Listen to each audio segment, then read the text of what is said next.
It's good to be with you. Thank you for having me again. It's always a joy to join you, and it's a joy to t join you even when these times are challenging, as we so are aware of in the news and such. And wanted to share a little bit just about where my own world is. As many of you know, I work in the sphere of homelessness and some of the challenges that we're experiencing nationally are starting to show up in very in my own little sphere. And last week, the federal government announced that about $2 billion in grants supporting people struggling with substance use would be cut immediately. It was an instant and immediate cut, and organizations across the country were notified of these very dramatic cuts. These grants funded overdose prevention, naloxone distribution, peer recovery services, and other frontline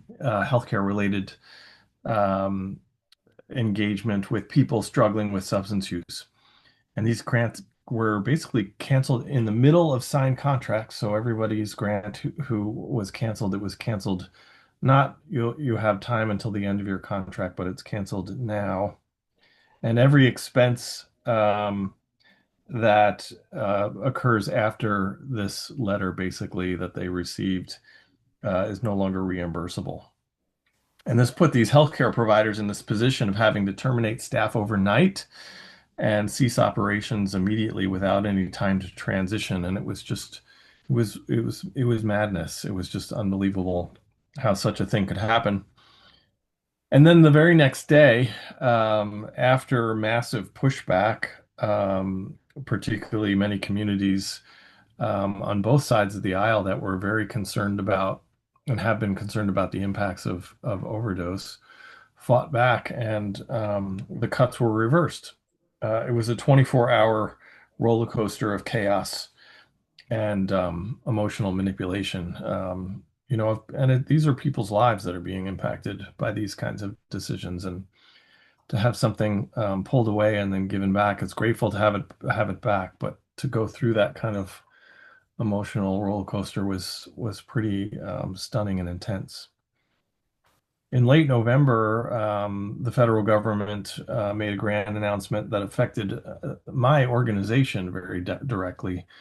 Um, they decided that they would be cutting permanent housing funding by 70% to people experiencing homelessness. And as you heard earlier, my organization provides housing for people, hundreds of people, every year, people with disabilities, families with children, through this funding. And so it's, a huge part of the way that we actually help people experiencing homelessness, not just with emergency services and survivability, but something to actually get them to be able to move on into a home and a better life. Um, and I remember thinking about these funding cuts and the pending challenge of those. And over Christmas, I went to a holiday party that we have at one of our apartment complexes for people with disabilities.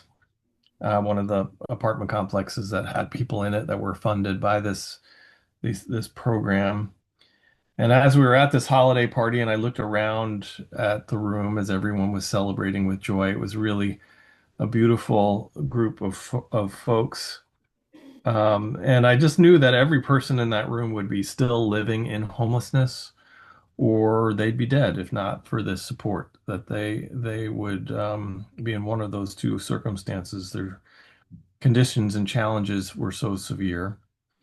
I also knew that if this funding went away, which was looking likely, they'd all be on the streets again, that they'd be back into homelessness. And these are people in wheelchairs, people who are blind, people who are missing limbs, seniors, people with schizophrenia. None of them were in a position where they could become financially independent. Our current grant for this program expires August 31st, so we've got about 8 months left of funding for this, and we don't know what happens after that. We don't know if there'll be any more funding for these folks.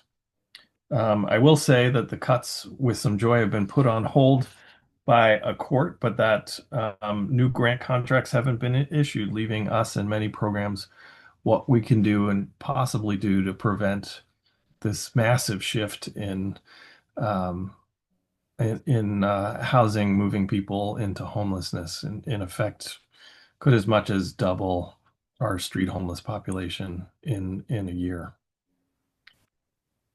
6 months ago, there was another a program that we were working with that was specifically about preventing families from becoming homeless, and that was cut at the state level. So it's not just federal stuff, but state level has also been doing its work in that way. And when we heard about the cuts, one of my staff told me how she was in the midst of thinking about that and about the impact of those losses.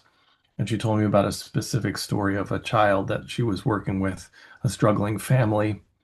And she was thinking about these losses as this child was coloring while sitting on her lap as she strove to help the family that she was working with. The state is also revisiting a state ban on public camping, where people sleeping outside will be arrested, even though we know that there aren't enough shelter beds in our state to provide safe shelter for everyone. Medicaid cuts are coming. I remember what it was like before Medicaid expansion. I remember the man who was using Kroger bags in place of colostomy bags. Forgive that blunt story. I remember another man, again, another blunt story, removed his own infected tooth with a pair of pliers because he couldn't get health care. And I thought of Coretta Scott King's words where she said, I must remind you that starving a child is violence, that ignoring medical need is violence, that contempt for poverty is violence. Sometimes we forget how these policy decisions are not just partisan bickering, but they're acts of violence. They destroy the lives of people, people with worth and dignity, people whose lives should matter to all of us. The child coloring on the case manager's lap. These things are some of what's happening in my small niche of the world, helping people who are homeless. All these changes and threats, honestly, I experienced them as so amazing that I barely knew how to function for a bit. Depression, sadness, fear, loss, anger, a sense of helplessness, a fear of being out of control. It's not the greatest word, but paralyzed is the closest word I have for that experience, this feeling of just being completely unable to move. And I imagine many of us are feeling somewhat similar, or as we consider the state of our nation. There's so much going on. We have our nation's leaders attached to a major pedophilia ring and what appears to be a cover-up of the government's records related to those crimes. We have the invasion of Venezuela. Where in the world did that come from? And threats to Greenland. We have the National Guard deployed to major cities despite the opposition of local leadership. We have the conflicts with ICE in Minneapolis, the shooting of Renee Nicole Good, and the threat of invoking the Insurrection Act. And we have a president telling us we shouldn't even have elections anymore. And so much more. These are just some of the things. It's just like a wave of chaos crashing down upon us day after day, moment after moment. And it's, at least for me, I find it exhausting, just absolutely exhausting. And I knew I had to speak to the nation of our state of our nation today, joining you, but truthfully, I really, really didn't want to. How does anyone speak to all that's going on? How is anyone up to the task to even summarize what we're dealing with? It's all so big, so vast, so overwhelming. I don't feel up to this as I considered this topic, and I'm not even sure because I'm not even sure how I'm coping with it. So how do I talk to anyone else who's coping with it as well? My mental health is far from clear or strong. I'm just trying to stay afloat in my own little world. And I imagine many of you are struggling in a similar way that you too are struggling. Imagine a lot of you are feeling very, very tired. I imagine many of you are feeling very confused. I imagine many of you are feeling frustrated and angry and maybe even despondent. I imagine many of you are wondering what, if anything, you can do in the face of so many challenges and struggles and seeming threats or actual threats. And what can I say to that? What can anyone say to that? So, standing before you or being with you today, I find myself having really just one option, which is to do my best and to trust my inner knower and share with you what it's bringing up. As is often the case as I think about things and think about how to respond to the world, I find words of amazing people who have come before and lived through challenging times and encourage me to live into and offer these words.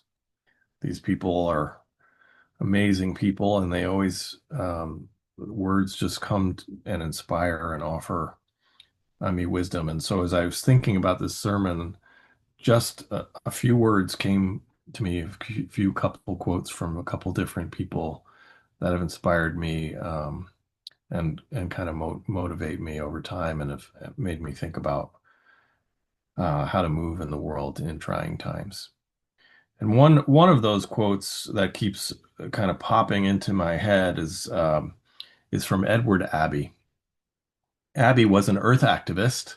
Some of you may know him. He's a beautiful, rugged writer. His book Desert Solitaire is just magnificent.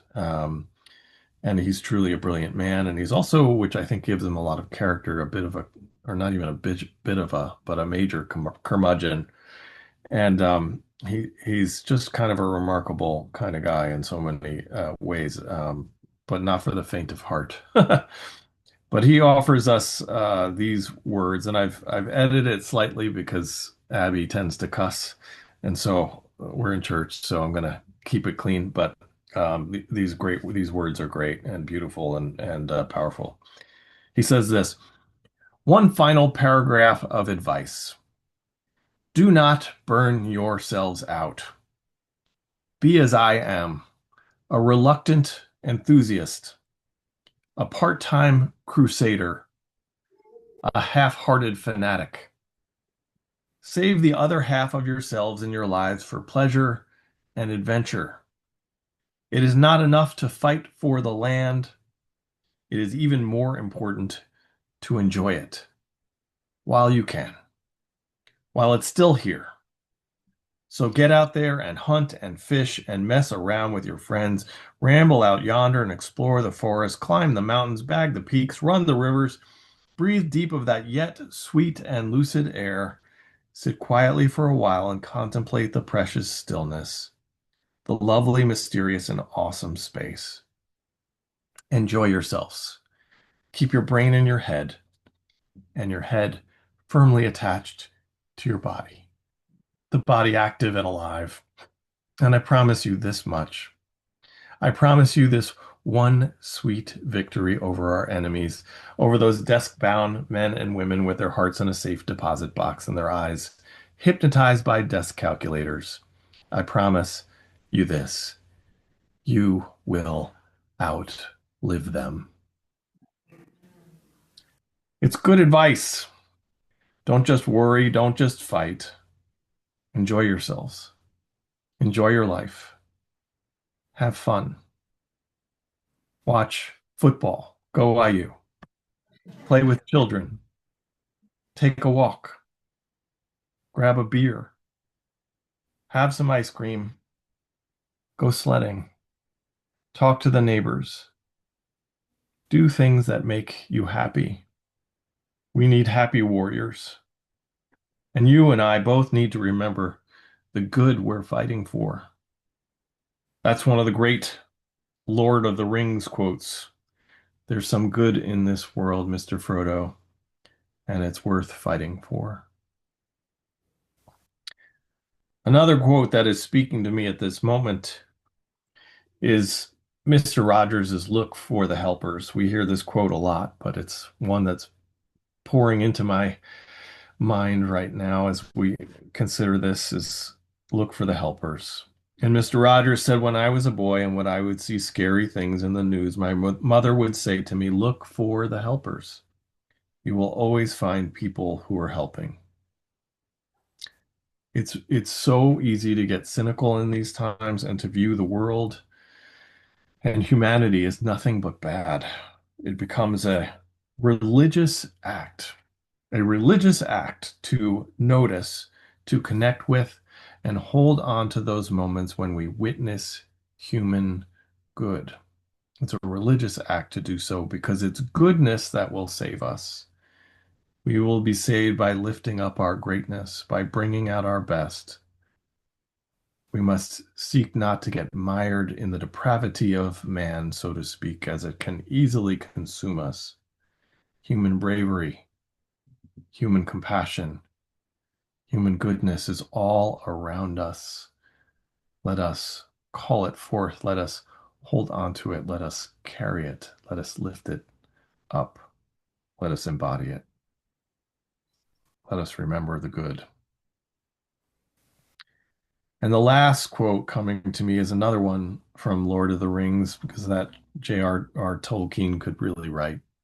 And he writes, he says, I wish it need not have happened in my time, said Frodo. So do I, said Gandalf, and so do all who live to see such times.